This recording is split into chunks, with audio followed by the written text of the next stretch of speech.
Please don't spill hot water on me."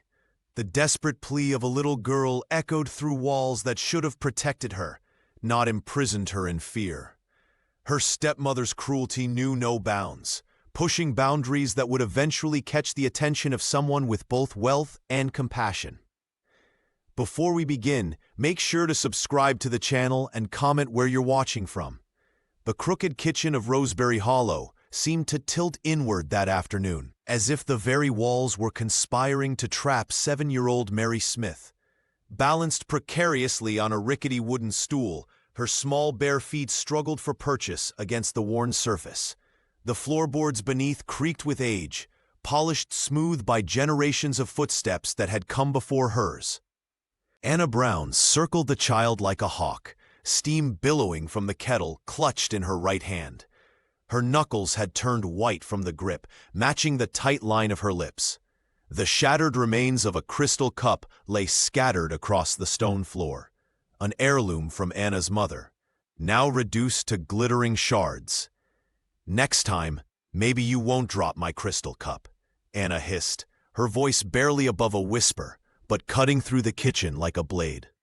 The steam from the kettle rose between them, distorting Mary's view of her stepmother's face into something almost monstrous. "Please," Mary whimpered, tears streaming down her flushed cheeks. "I didn't mean to. It slipped." Her tiny hands trembled as she raised them defensively, the red marks from previous lessons still visible on her wrists. Anna's eyes narrowed. "Excuses won't replace what you've broken." She raised the kettle higher, the boiling water inside sloshing dangerously close to the spout. "Perhaps this will help you remember to be more careful with things that don't belong to you." Mary's sobs echoed against the stone walls, bouncing back at her like cruel mockery. Her small body shook with terror and shame, making the stool wobble beneath her. The kitchen smelled of fear and wood smoke, the afternoon light filtering through dusty windows, casting long shadows across the uneven floor. "Please don't," the child begged, her voice barely audible through her tears. "I'll be good. I promise I'll be good." The stepmother's face remained impassive. Years of practiced cruelty hardened into something resembling discipline in her mind. The kettle tilted slightly, a few scalding drops falling dangerously close to Mary's exposed skin. Suddenly, the front door burst open with such force that it slammed against the interior wall. A gust of cold autumn air rushed in, scattering glowing embers from the hearth across the floor.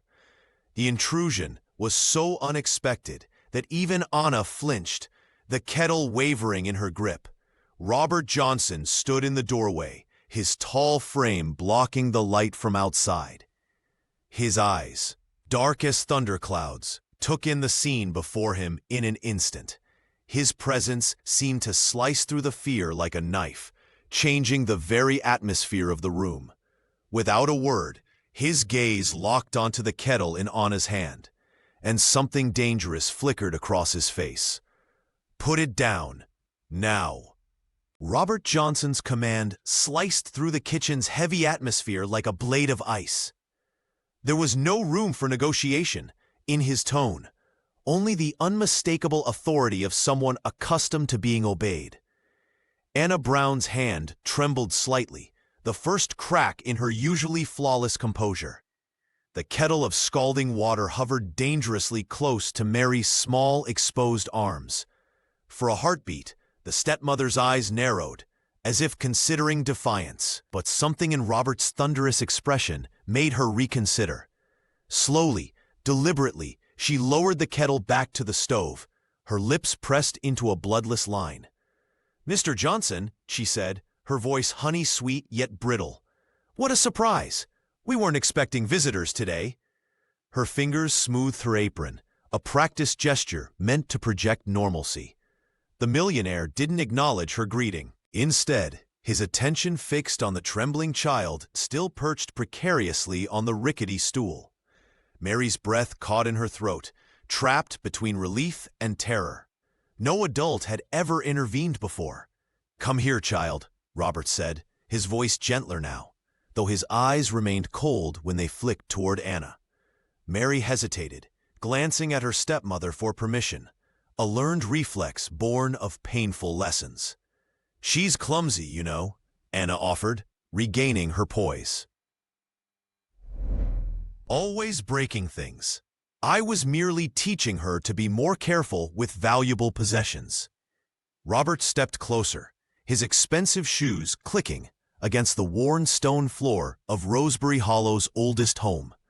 "Teaching rarely requires threats of burning," he replied, each word measured and heavy with meaning. When Mary finally climbed down from the stool, her small hands came into view, red and already blistering from an earlier lesson.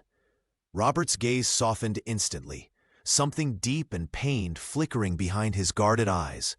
He knelt to her level, an unexpected gesture from a man of his stature. "What's your name?" he asked, though something in his expression suggested he already knew the answer. "Mary Smith, sir," she whispered, her voice barely audible. A shadow crossed Robert's face, recognition, pain, and something that looked remarkably like guilt. He reached toward her injured hands, but stopped short of touching them, respecting boundaries that Anna had repeatedly violated. "Those need attention," he said simply, rising to his full height and turning to face the stepmother. "I'll be returning tomorrow to discuss this further, Mrs. Brown." The unspoken threat hung in the air between them. Anna's smile remained fixed, but her eyes betrayed her unease. For the first time in her young life, Mary felt the faintest stirring of hope, dangerous and fragile as a butterfly's wing. That night, Mary Smith couldn't sleep. The small attic room felt colder than usual, with moonlight casting long shadows across the slanted ceiling. Her hands still stung from the earlier encounter, the memory of steam rising from the kettle making her shudder beneath the thin blanket. The worn mattress offered little comfort as she stared at the rafters, listening to the old house creak and settle. After ensuring Anna Brown's footsteps had long faded down the hallway, Mary reached beneath her pillow and pulled out a scrap of paper she'd salvaged from the kitchen bin. It wasn't much, just a torn piece of parchment, but to the 7-year-old, it was a canvas waiting for her story.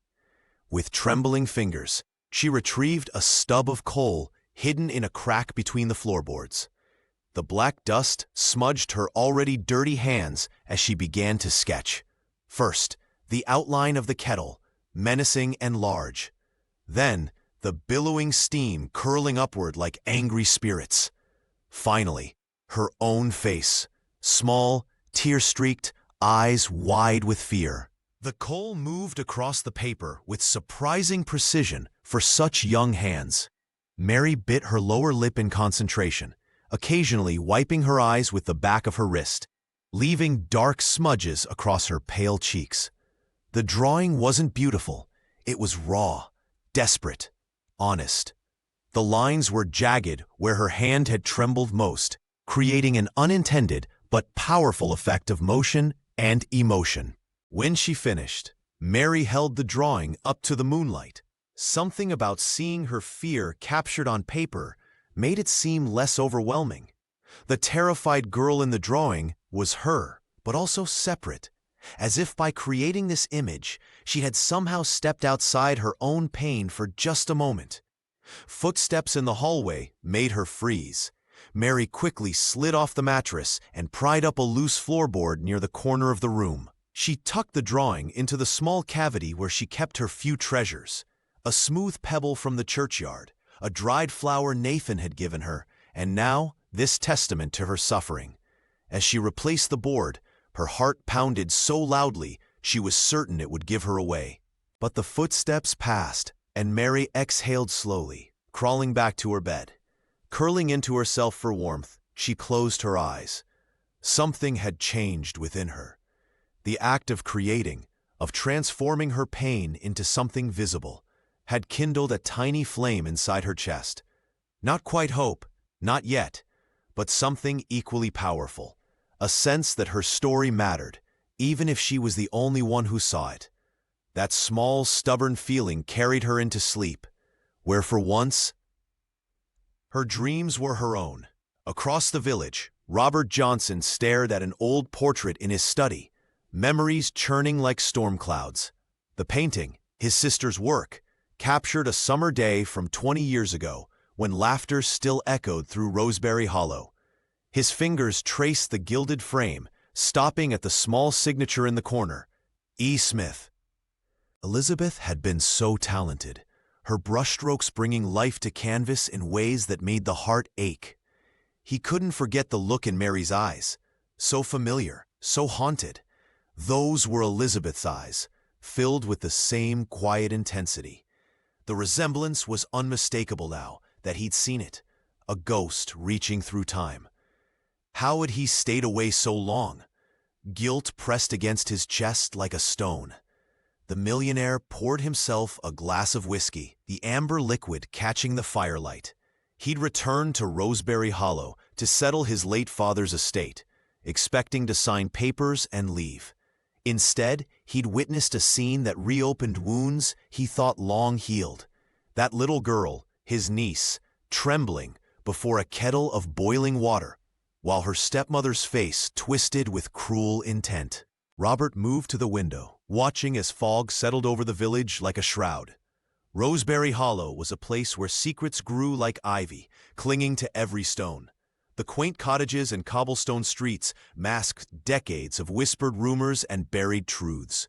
He knew from childhood that nothing here was ever as simple as it appeared. "I need to understand what's happening in that house," he murmured to himself, setting down his glass with new resolve. He would have to tread carefully. The village watched outsiders with suspicion, and despite his family name, his years away had made him a stranger. Anna Brown, with her perfect posture and charitable committee memberships, wore the mask of propriety like armor. She had allies among the village elders, people who valued tradition and appearances above all else. Robert pulled out a leather-bound notebook and began to write. He would need allies of his own.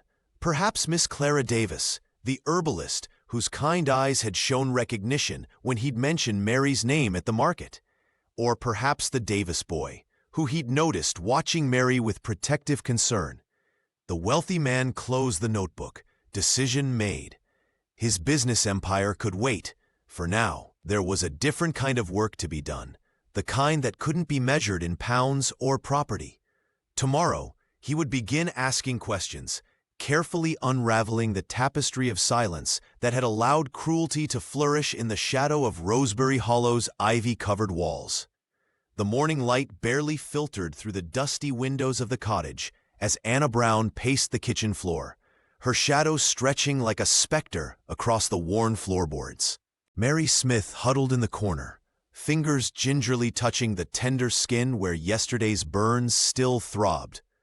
"You are not to leave this house without my permission," Anna declared, her voice sharp as she adjusted her immaculate collar.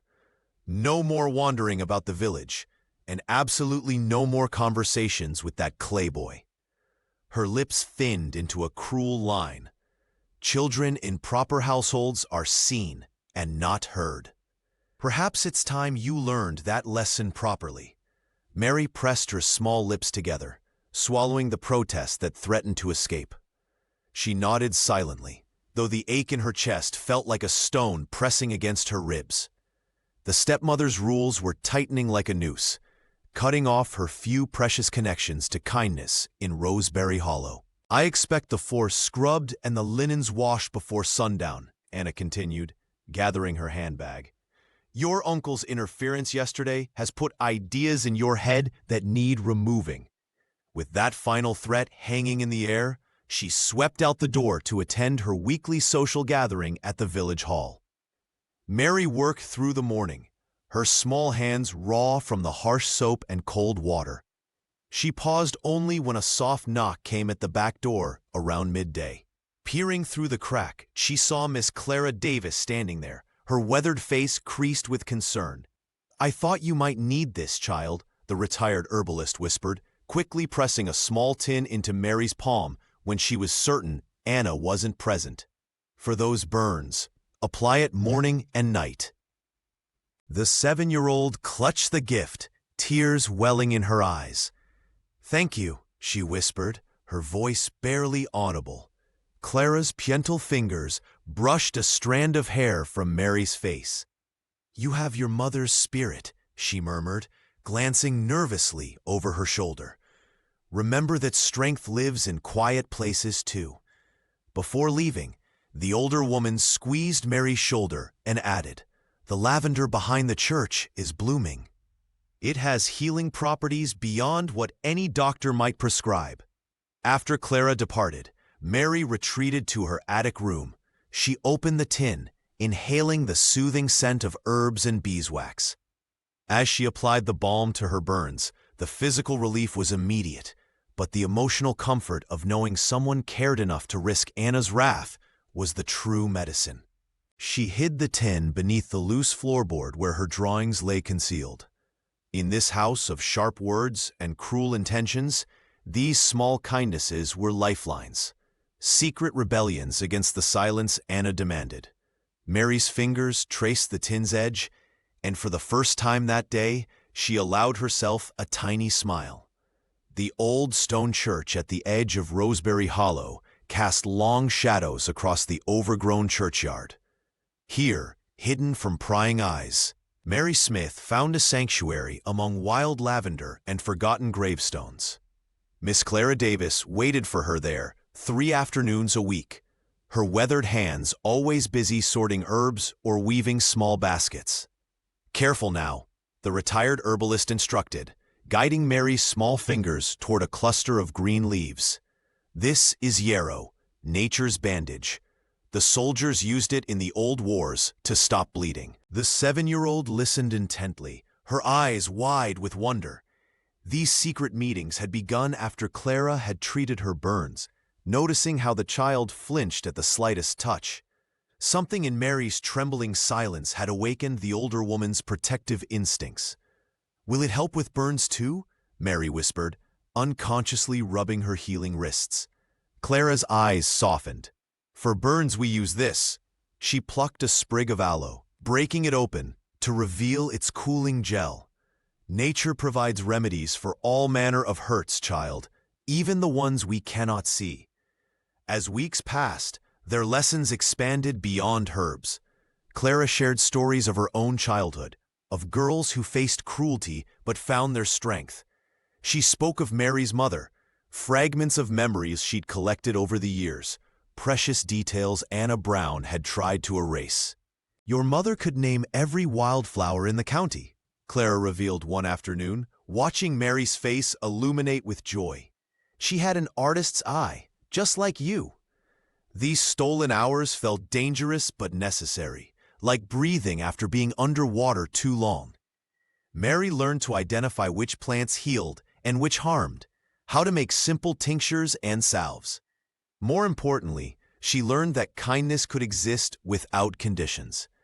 "If Anna asks where you've been, tell her you were picking flowers for the table," Clara advised, helping Mary arrange a small bouquet to carry home as evidence. The girl nodded solemnly. She had become adept at such small deceptions, survival skills in a house where truth invited punishment. Mary carried these lessons home like treasures, the scent of lavender in her hair, the knowledge of healing in her mind, and Clara's steady kindness in her heart. These became invisible shields against Anna's cold glares and harsh words, against the emptiness of her attic room. At night, Mary would press dried herbs between the pages of an old book hidden beneath her mattress, each specimen a reminder that beauty could grow in secret places. And sometimes, when Anna's voice grew too sharp or her own courage wavered, Mary would close her eyes and imagine the churchyard, the wild lavender, and Clara's gentle hands, finding strength in memories that no one could take away. The news spread through Roseberry Hollow like wildfire. Robert Johnson, the wealthy outsider who had returned so suddenly, had purchased Old Jenkins Bakery, abandoned for nearly 3 years since the elderly baker's passing. Workers appeared almost overnight, clearing cobwebs and replacing broken windows, while villagers watched with narrowed eyes and whispered speculations. "A waste of good money," muttered George from the post office as he sorted the morning mail. What's a millionaire want with a dusty old shop? The answer came a week later when Robert unveiled a freshly painted sign, Rosebery Hollow Gallery of Children's Art. The announcement was met with confusion and skepticism. Art? In their practical little village? Several of the older residents scoffed openly, calling it frivolous nonsense. But Robert remained undeterred. He stood on the newly swept steps of the former bakery, his usually guarded expression softened by something that looked almost like hope. This gallery will showcase the talent and imagination of our village's youngest residents, he explained to the small crowd that had gathered. Art gives voice to those who might otherwise remain silent. His words carried weight that few understood. 3 days earlier, while lighting candles at the old church, he had discovered a drawing slipped beneath the heavy wooden door, a child's sketch done in coal, depicting a small figure cowering beneath a looming shadow. The raw emotion captured in those crude lines had struck him like a physical blow. He recognized pain when he saw it. He'd carried enough of his own. The following morning, Robert posted notices throughout the village, seeking artwork by the children of Rosebery Hollow for our inaugural exhibition.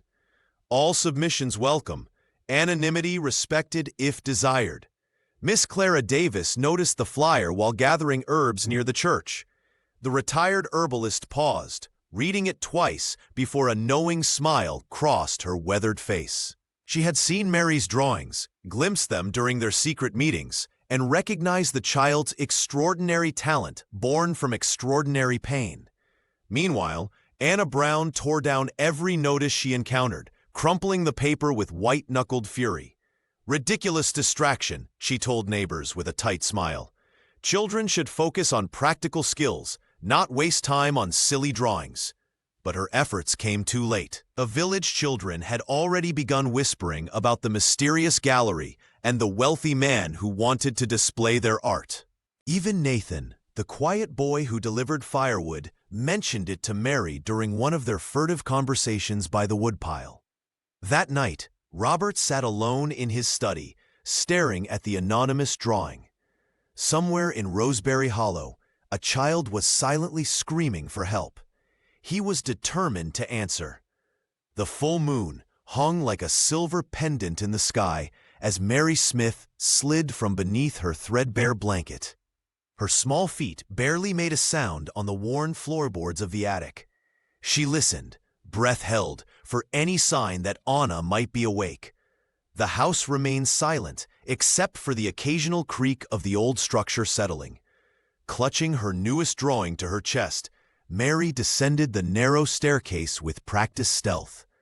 Each step was a risk, but the urgency in her heart outweighed her fear. The charcoal piece she'd created showed a solitary girl standing drenched in rain, one arm extended toward an unseen presence, hope and desperation captured in simple, powerful strokes.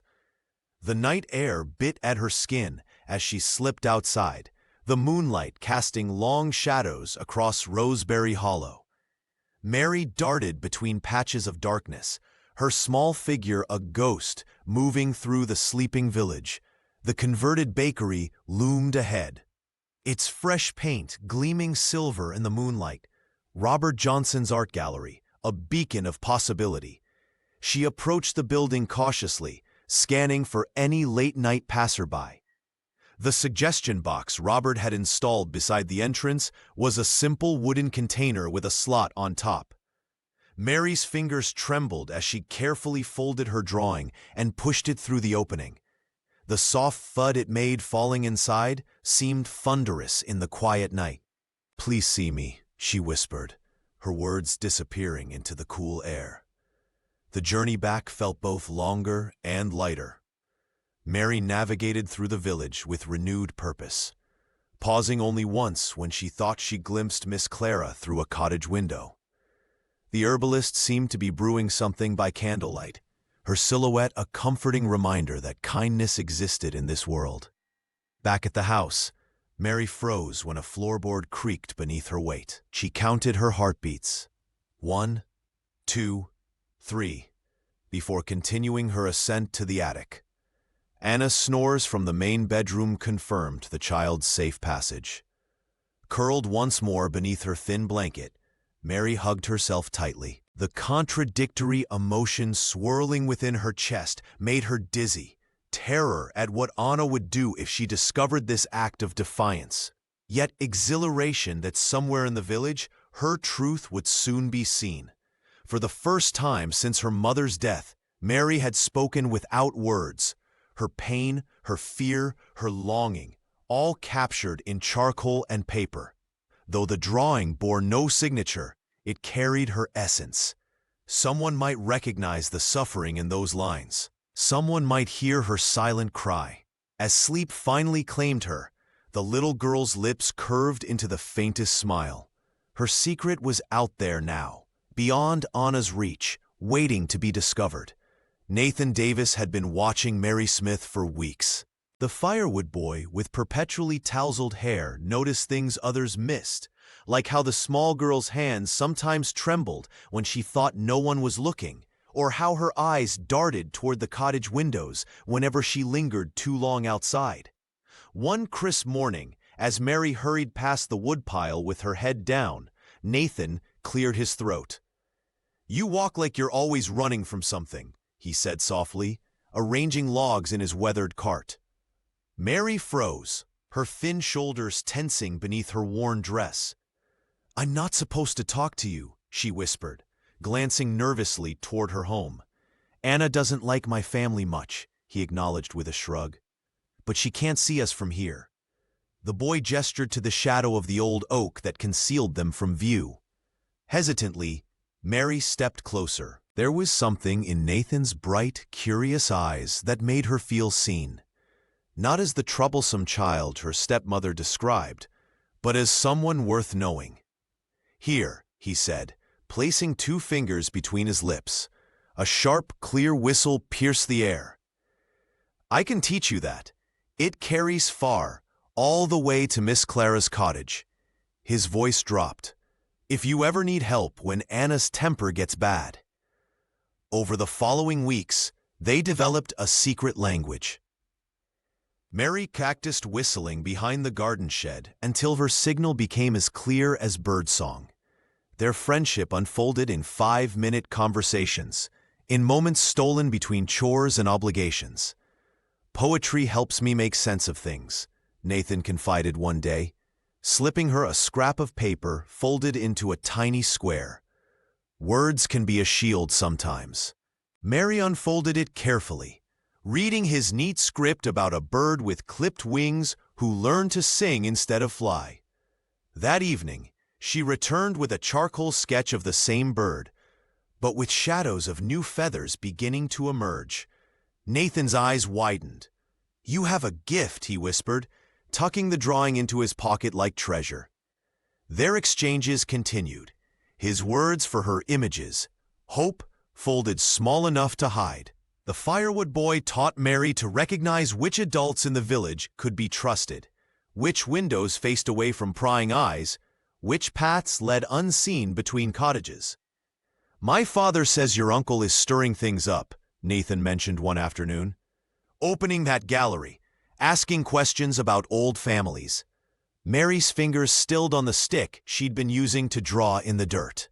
"Robert scares Anna," she admitted. "She breaks things when he visits." Nathan nodded solemnly. "Good," he said simply, and Mary felt something unfamiliar bloom in her chest, the quiet strength of having someone on her side. The autumn air carried the scent of cinnamon and wood smoke as Rosebery Hollow's Harvest Festival transformed the village square. Colorful bunting fluttered between lampposts, and farmer stalls overflowed with the season's bounty. At precisely 3 o'clock, Robert Johnson stood before the renovated bakery, now an art gallery, and cut the ceremonial ribbon. "Art gives voice to those who might otherwise remain silent," he announced to the gathered crowd, his eyes scanning the faces until they found Mary Smith, half hidden behind her stepmother's rigid form. Inside, the villagers circulated slowly, murmuring appreciatively at the children's artwork displayed on freshly painted walls. But when they reached Mary's drawing, the rain-soaked girl with an outstretched hand, the room fell strangely quiet. The charcoal figure, small and vulnerable yet somehow defiant, struck a chord that resonated beyond mere admiration. "Reminds me of Elizabeth's work," whispered an elderly woman to her companion. Same haunting quality. Mrs. Thornberry, who had taught at the village school for 40 years, pressed a handkerchief to her lips. "Poor child," she murmured, though it wasn't clear if she meant the figure in the drawing or its creator. Anna Brown maintained her composure, her smile fixed like porcelain as she nodded at acquaintances. But her eyes darted nervously whenever someone lingered too long before Mary's artwork. She kept her stepdaughter close, fingers digging into the child's shoulder whenever Mary showed interest in the other displays. "Who created this remarkable piece?" asked the vicar, adjusting his spectacles as he leaned closer to examine the drawing. "Anonymous submissions only," Robert replied, though his gaze drifted meaningfully toward Mary.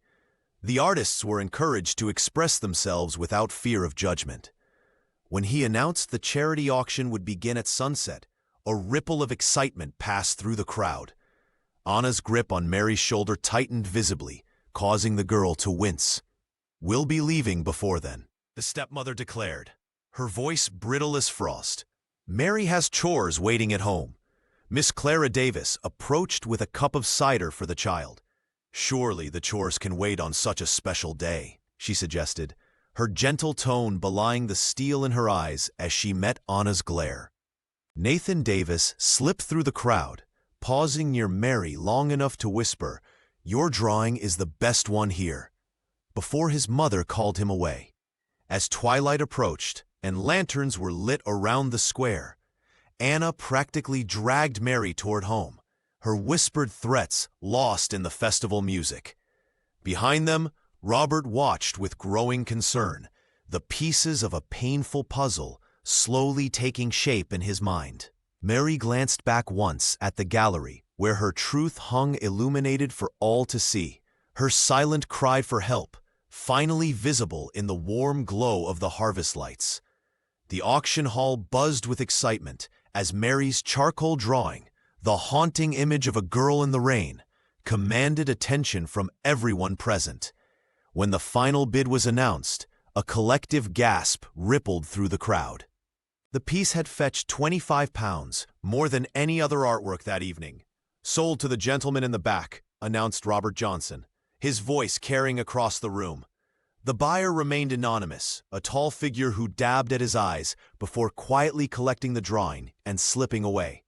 Mary, watching from behind a curtain, felt a strange mixture of pride and fear.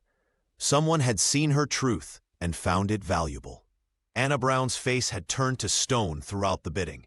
Her fingers tapped against her purse with increasing agitation as whispers circulated about the remarkable talent of the unknown artist.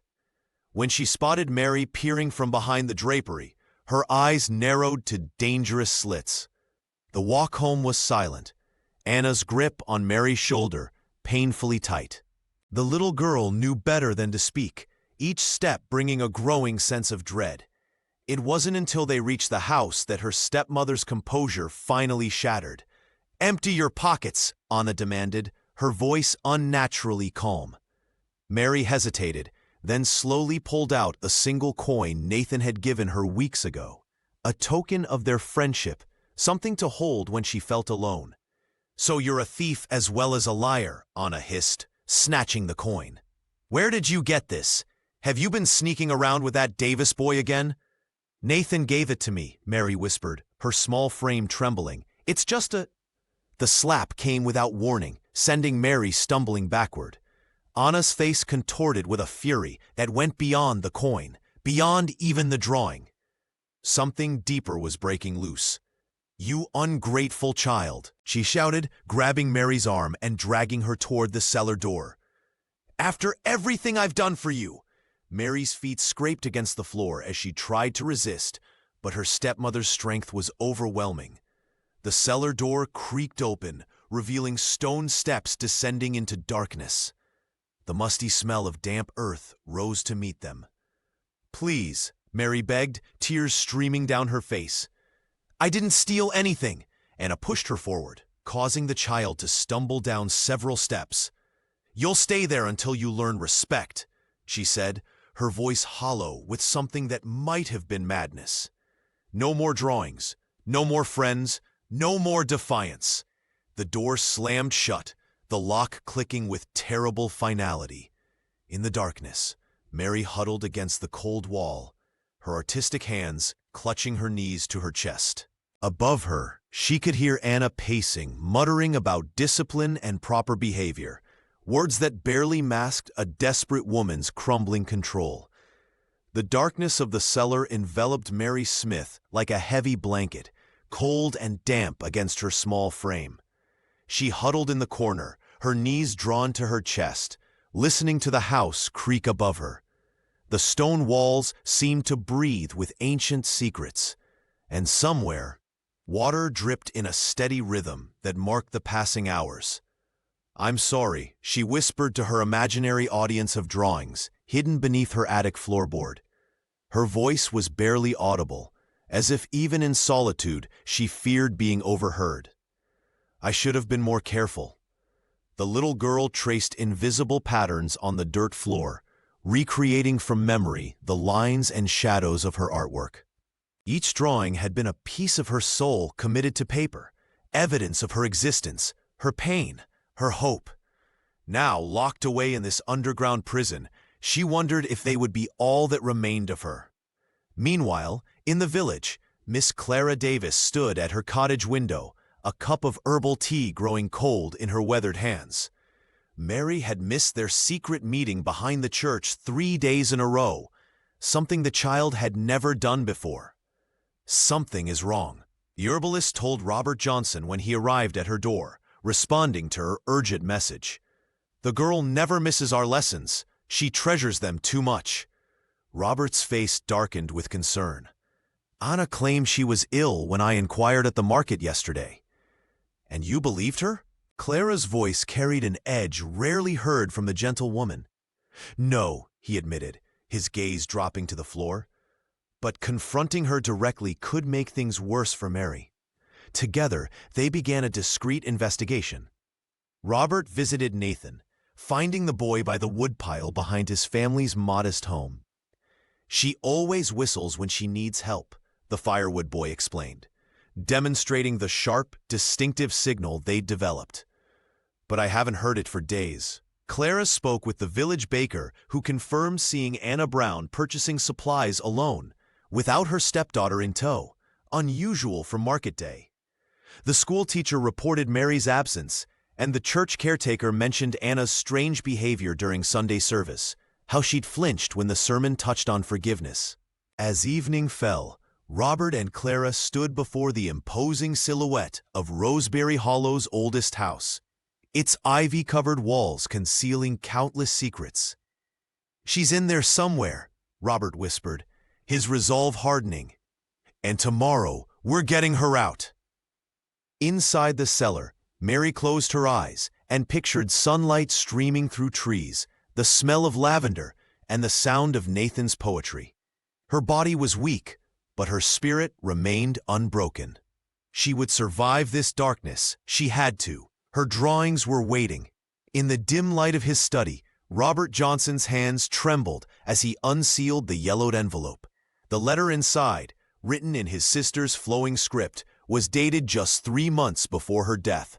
He'd found it hidden in a false-bottom drawer of an antique desk he'd purchased from a villager who claimed it once belonged to Mary's father. My dearest brother, it began, if you're reading this, I fear the worst has happened. The millionaire sank into his leather chair, the weight of the words crushing him. His sister, Elizabeth Smith, had been more than just Mary's mother.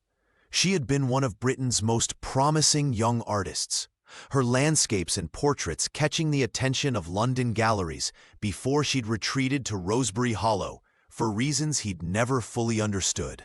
Until now, the letters revealed a terrible truth. Anna had been Elizabeth's art student before becoming her husband's second wife. The older woman had harbored a venomous jealousy of Elizabeth's talent, systematically undermining her confidence and eventually isolating her from the art world entirely. After Elizabeth's death, described as an accident, Anna had methodically erased all evidence of her artistic legacy, burning canvases and destroying sketches. All except, it seemed, the talent that lived on in little Mary's hands. "She watches Mary with such hatred sometimes," Elizabeth had written, "as if she sees me in every line the child draws." Robert pressed his palms against his eyes, grief washing over him in waves. He'd stayed away too long, convinced by Anna's carefully crafted letters that all was well. His own cowardice, his inability to face the village where he and Elizabeth had endured such a difficult childhood, had left Mary vulnerable to the same woman who had destroyed his sister. "I should have known," he whispered to the empty room. "I should have protected them both." The guilt threatened to paralyze him, memories of his sister's smile overlapping with Mary's fearful eyes. For a moment, he considered drowning his remorse in the decanter of whiskey on his desk. Instead, he gathered the letters and stood. The uncle straightened his shoulders, determination replacing despair. Mary wasn't just his niece. She was Elizabeth's living legacy, carrying her mother's gift in spirit. "Not again," Robert vowed, tucking the damning evidence into his coat pocket. "I won't fail her again." The need to save Mary burned brighter than his regret, propelling him toward the door. There would be time for grief later. Now was the time for action, to confront Anna, to rescue his niece, and to restore the truth that had been buried beneath years of jealousy and lies. The village green was crowded for the winter market. When Miss Clara Davis marched through the snow, her normally gentle demeanor replaced by righteous fury. She spotted Anna Brown examining lace at the textile stall, surrounded by admiring villagers who knew nothing of what happened behind closed doors. "How dare you show your face here while that child suffers?" Clara's voice cut through the market chatter. The crowd fell silent, all eyes turning to the confrontation. "Mary Smith bears burns and bruises from your hands, locked away like a criminal." Anna's porcelain composure cracked instantly. Her face flushed crimson as she dropped the lace, fingers trembling. "You senile old woman, how dare you spread such vicious lies?" Her voice rose to an unfamiliar shrill pitch that made several villagers step back in surprise. "We've all seen the fear in that child's eyes," Clara continued, undeterred. "Robert Johnson has the proof. The drawings, the testimonies from the Davis boy." Anna's laugh was brittle as glass. "A millionaire outsider and a firewood boy? These are your witnesses?" But her eyes darted nervously as murmurs rippled through the crowd. Mrs. Finch, the baker's wife, recalled how Mary always flinched at sudden movements. The schoolmaster remembered unexplained absences and poorly explained injuries. "My stepdaughter is troubled and prone to fantasy," Anna insisted, but her usual authority had evaporated like steam from a kettle. Meanwhile, in the darkness of the cellar, Mary pressed her ear against the cold stone wall. 3 days without proper food had left her dizzy, but determination burned brighter than hunger. She'd heard Anna leave earlier, the lock clicking into place. With trembling fingers, she worked at the ancient window latch with a nail she'd pried loose from the floorboards. When it finally gave way, she squeezed her small body through the narrow opening, clutching her most precious possession. A charcoal portrait of her mother she'd drawn from memory and Robert's descriptions. Snow immediately soaked through her thin dress, but freedom tasted sweeter than warmth. The village lay blanketed in white, eerily silent as Mary stumbled forward. Each step became a battle against exhaustion and cold. She headed toward the old church, where she and Nathan sometimes met, where Miss Clara had taught her about healing herbs. The churchyard gates loomed before her like a mirage. Mary's vision blurred as she pushed through, her bare feet numb, her breath coming in painful gasps. The portrait clutched against her chest was her talisman. her proof that she belonged to someone who had loved her. As consciousness began to slip away, Mary collapsed beside her mother's unmarked grave. The snow continued to fall, covering her small form with a gentle white blanket, but her fingers remained tightly closed around her drawing, her spirit unbroken even as darkness claimed her. The snow fell in thick, silent sheets across Rosebury Hollow that night. Robert Johnson trudged through the mounting drifts, his breath forming clouds in the frigid air as he called Mary's name. The church bell tolled 9 times, each chime swallowed by the winter stillness. Something pulled him toward the churchyard. Intuition, or perhaps something more profound. That's when he saw her, a small, crumpled form half buried in white. Mary Smith lay motionless beside an ancient headstone. Robert's heart seized. He rushed forward, dropping to his knees beside the child. Her skin had taken on a bluish tint, lips nearly purple with cold, but her tiny fist remained clenched around a piece of paper. "Mary," he whispered, gathering her frozen body into his arms. "Hold on, little one." She weighed almost nothing as he carried her through the village, his footprints filling with fresh snow behind them. The millionaire moved with desperate purpose toward the warm glow of Miss Clara's cottage, where smoke curled invitingly from the chimney. Clara Davis opened her door before he could knock, her experienced eyes taking in the situation immediately. "Bring her in, quickly," she instructed, clearing space near the hearth. The herbalist worked with practiced efficiency, wrapping Mary in warmed blankets and preparing a tincture of herbs. Robert watched, helpless, as Clara gently coaxed warmth back into the child's limbs. "She's strong," Clara murmured, brushing frost from Mary's hair. "Stronger than anyone knows." As color slowly returned to the girl's cheeks, Robert noticed something that stole his breath: the curve of her brow, the set of her chin. In the firelight, Mary's features echoed those of his sister with unmistakable clarity. The resemblance he'd sensed before now revealed itself fully, like a painting emerging from shadow. "She has her mother's face," he whispered, voice breaking. Clara nodded knowingly. "I suspected as much. Your sister's talent, too." When Mary finally stirred, her fingers uncurled, revealing the charcoal portrait she'd risked everything to save. A woman with kind eyes and an artist's hands. His sister, rendered with remarkable skill by her daughter's hand. Meanwhile, throughout Rosebury Hollow, whispers spread like wildfire. Nathan Davis had begun telling anyone who would listen about the bruises he'd glimpsed on Mary's arms. The baker's wife recalled Anna Brown's harsh words in the market. The schoolteacher remembered Mary's flinches and excuses. The village that had turned a blind eye now found its conscience awakening. Neighbors who had dismissed Anna's strictness as proper discipline now questioned their silence. The truth, buried beneath years of propriety and fear, was finally emerging, carried on the voices of those who had witnessed fragments of Mary's suffering. As Mary slept safely in Clara's cottage, the tide of public opinion began to turn against her stepmother, one damning story at a time. The courthouse in Rosebury Hollow hadn't seen such commotion in decades. Robert Johnson stood tall at the magistrate's desk, filing formal guardianship papers for Mary Smith. His solicitor, a stern woman from London, placed a leather portfolio on the desk with quiet authority. "The child belongs with her blood relative," Robert stated, his voice steady despite the whispers rippling through the gathered crowd. "I have evidence of ongoing abuse that cannot be ignored."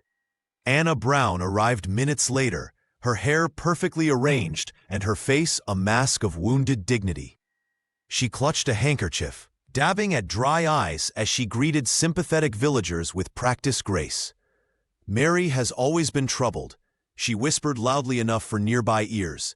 "Such imagination, her drawings are concerning. The poor child needs structure, not indulgence." The battle lines were drawn. For 2 weeks, the village square became an unofficial courtroom as neighbors took sides. Anna's supporters, mostly older families with traditional views, nodded solemnly at her tales of a difficult child. But others remembered the silent girl with burn marks on her small hands, and their loyalty wavered. Then came the turning point. Nathan Davis's father, Thomas, a man who rarely spoke at village gatherings, stepped forward during the town meeting. His weathered hands trembled as he unfolded yellowed newspaper clippings. 20 years ago, my family owned the mill, he announced, his voice gaining strength with each word. Until Harold Brown, Anna's father, falsified documents claiming we'd stolen timber, we lost everything. Gasps rippled through the crowd as Thomas produced bank records showing suspicious transfers to the magistrate who had ruled against the Davis family. The Browns have silenced truth in this village for generations, he finished, looking directly at Anna. Her composure cracked. Lies, she hissed, but her eyes darted nervously as several elders nodded in recognition. Miss Clara Davis stood next, producing a small book. I've documented every injury Mary showed up with over the past year, she said quietly. Burns, bruises, and worse, all recorded with dates. The village doctor reluctantly confirmed he'd treated the child multiple times, always with Anna's smooth explanations about clumsy falls. Robert watched as the facade of respectability Anna had cultivated began crumbling. He felt no triumph, only sorrow that Mary had endured so much while he remained ignorant of his sister's child. That evening, as Robert left the meeting hall, Nathan approached him with a folded paper. Mary wanted you to have this, the boy said. It was a drawing of two figures holding hands beneath a sun breaking through clouds. In childish script at the bottom, home. Robert carefully tucked it into his pocket, more determined than ever to create the safe haven his niece had never known. The frost retreated from Roseberry Hollow as March winds swept through the village. In Robert Johnson's study, Mary Smith sat cross-legged on a Persian rug, surrounded by canvases that had been hidden away for years. Her uncle carefully removed the protective cloth from each painting, revealing vibrant landscapes and portraits that made the girl gasp. Your mother painted these, Robert explained, his voice soft with memory. Elizabeth had a way of seeing beauty even in the darkest corners. He handed Mary a small portrait of a woman with familiar eyes, her own eyes, laughing beside a stream dotted with water lilies. The child traced the brushstrokes with trembling fingers. She painted like me, she whispered, wonder replacing the perpetual fear in her voice. No, her uncle corrected gently. You paint like her. The talent flows through your blood, just as it did hers. For hours they explored the collection together. Robert shared stories of Elizabeth's childhood adventures, her first art exhibition in London, and how she'd fallen in love with Mary's father against the wishes of their family. Each tale wove another thread connecting Mary to a heritage she'd never known existed. I thought I was nothing, she admitted, clutching a sketchbook that had belonged to her mother. Anna always said I was a burden. Robert's jaw tightened at the mention of the stepmother, but his voice remained steady. You are the opposite of a burden, Mary. You're a gift, one I failed to recognize for too long. Across the village, Miss Clara Davis had transformed her cottage into an informal school. 6 young girls gathered around her kitchen table as she demonstrated how to crush lavender for healing balm. The herbalist had been inspired by Mary's resilience and decided the village children needed more than just academic education. Gentleness is not weakness, Clara told them, her weathered hands guiding a shy girl's fingers. It takes tremendous strength to remain kind in a cruel world. Word of her teachings spread. Parents who had once turned blind eyes to Anna's treatment of Mary now questioned their own silences. The village baker offered free bread to any child who seemed hungry. The schoolteacher started asking questions when she noticed bruises. Nathan Davis brought poetry books to Mary, and together they read under the budding oak tree behind Robert's house.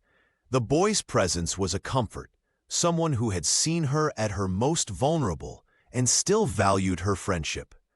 As spring buds appeared on Roseberry Hollow's ancient trees, Mary began to blossom too. She no longer flinched at sudden movements or hid her drawings.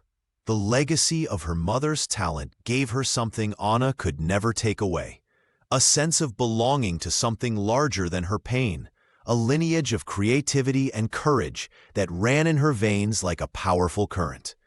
The mural took shape over 3 weeks, transforming the gallery's main wall into something extraordinary.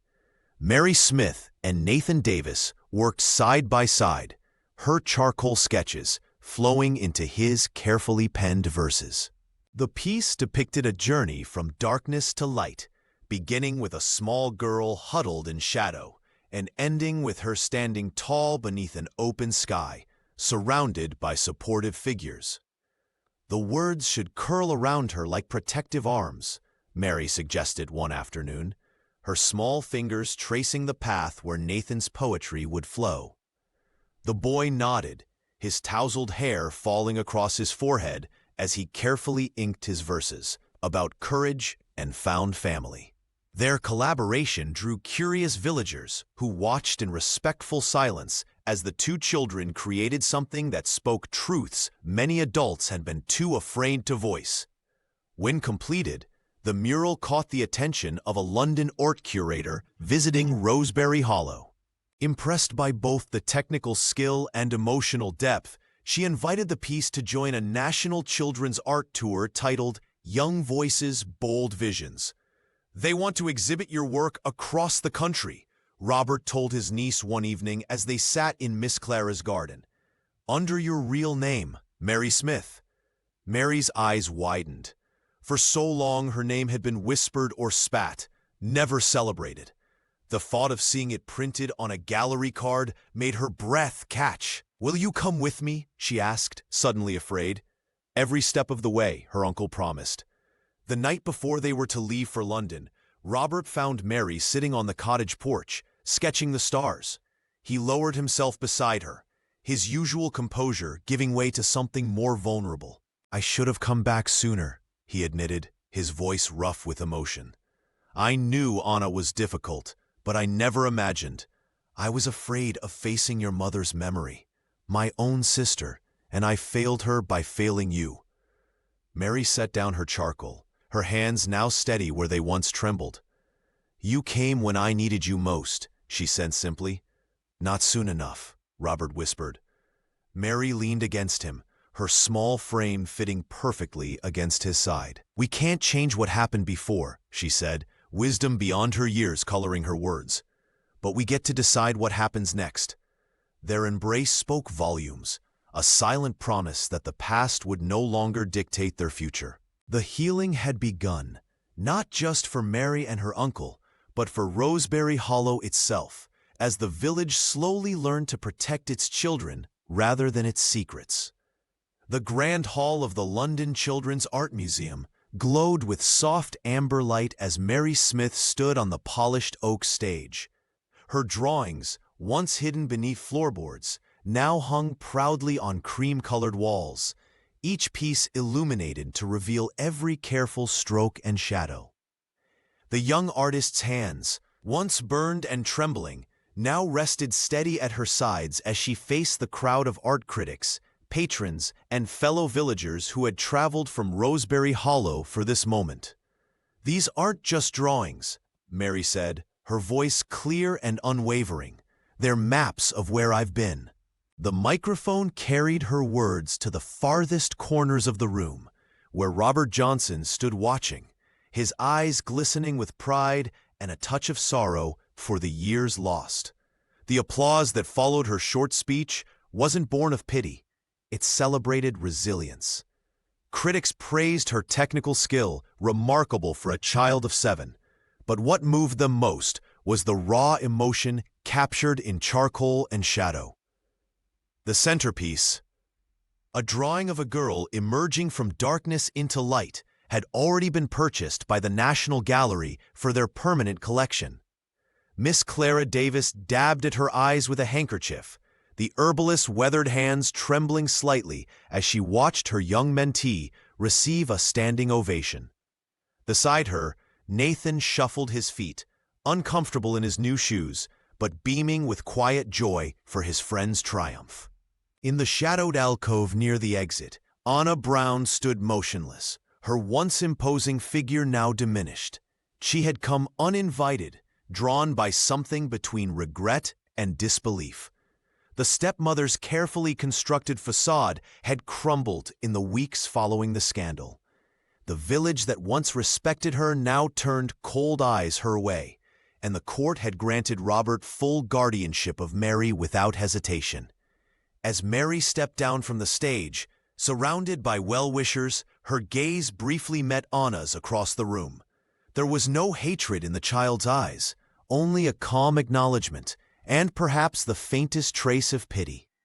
The residents of Rosebery Hollow, who had traveled by chartered bus to witness this moment, clustered around their young artist. These were the same people who had averted their eyes for years, who had heard crying through open windows and chosen silence. Now they celebrated loudly, claiming Mary's victory as if it were partly their own.